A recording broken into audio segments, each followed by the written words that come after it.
Hello and welcome to Inside Indiana Business. I'm Gary Dick, coming to you this week from Westfield, Grand Park in Westfield. We are actually in Colts City. This is the Play 60 area of Colts Camp. That young lady, an aspiring Colts player, just got her 40 timed at 7.49 seconds. A fun time here at Grand Park in Westfield. This is home, once again this year, to the Indianapolis Colts training camp. The Colts have called Grand Park in Westfield home since 2018. They're in the midst of a 10-year deal in which the team pays the city about $650,000 in exchange for use of the facilities. A report to the Westfield Redevelopment Commission indicates the city has been losing money in recent years on that contract, but city leaders quick to point out that tens of thousands of fans attracted here each year are a big boost to a growing list of restaurants, hotels, and entertainment venues, not to mention national media exposure. That's pegged at some $160 million. Last year, more than 40,000 fans attended Colts Camp in Westfield. This year, that number expected to be substantially higher. In fact, 6 sellouts already recorded here at Grand Park. And I'm pleased now to be joined by Colts General Manager Chris Ballard. Chris, thanks for taking the time. Yeah, thanks for having me. We're doing the show this week on the economic impact of Grand Park and the Colts being here. Most NFL teams these days have their camps on site at their facilities. Not the Colts. You brought it here and in part to open it up to fans. Well, I mean, Mr. Ursay and I have talked a long time about this, and we think it's important that our fans get a close-up look. Not all the fans that come out here can afford to actually go to a game on Sunday, so I think it's a great opportunity, one, for our fans to connect with our players, see them up close and live, make a connection that's going to last a lifetime. I can remember as a little kid going to training camps and seeing players and guys who you see as your heroes when you're a little kid, and that chance to connect, I just think, is invaluable. Yeah. As you look at these facilities, talking to people with the team and around the league, they look at this facility as maybe among the best facilities in the league. Look, I mean, nothing against the other training. I was with the Bears for a long time, and also Kansas City, and they have great training camp setups. But it'd be hard to believe that there's one better than Grand Park.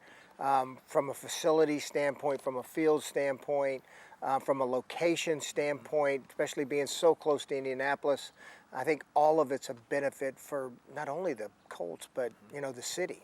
This is, again, a wins and losses league. How much pressure does that put on, coming off a tough year, 4 wins last year, on you as an executive? People ask me the pressure question all the time, and I could have to go get a real job. I get to work in football. And I'm grateful for that. And you come to work, you do the best work you can each and every day. You stay focused on what the process is. I know we're in an outcome league, but when you focus on the outcome, it's short-sighted. So the pressure to me doesn't. I probably put more pressure on myself than anybody else does. So I love what I do. I work with great people. I'm fortunate in that way. They give a lot of support, and I try to support them any way I can. But from a pressure standpoint, look, I get to work in football. Yeah, and the unique element of working in the National Football League, again, back to the pressure and the intricacies, the difficulties maybe of being an executive, the hard salary cap and having to deal with issues like that. How does that play into that whole situation? The good thing is we're all playing with the same rules. All right, so you got 32 teams, and we're all playing with the same rules. And you've got to figure out how to budget your money from a cash standpoint to where you can fit it, within the cap and whatever the cap is. And it takes discipline. You've got to be disciplined in your approach. And I think I've got a Mike Bloom who does a tremendous job managing our salary cap. I always keep, we meet practically every day, about where we're going, where we're heading, what's a 3-year plan going to look like. We get in depth about where we're going to keep our thumb on not only the present, but also the future. You've already mentioned the best part about being a general manager in football. What's the most challenging? What's the most difficult part of your job?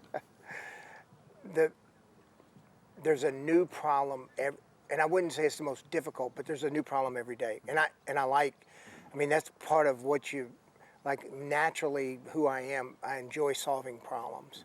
And I would tell you that, and that's the most difficult part of it, is the daily problems that pop up, but it's also, I would tell you that one of the parts that I really love about the job is that it's never stale. There's always something new. And each day set of problems is an opportunity to really grow and, work through them.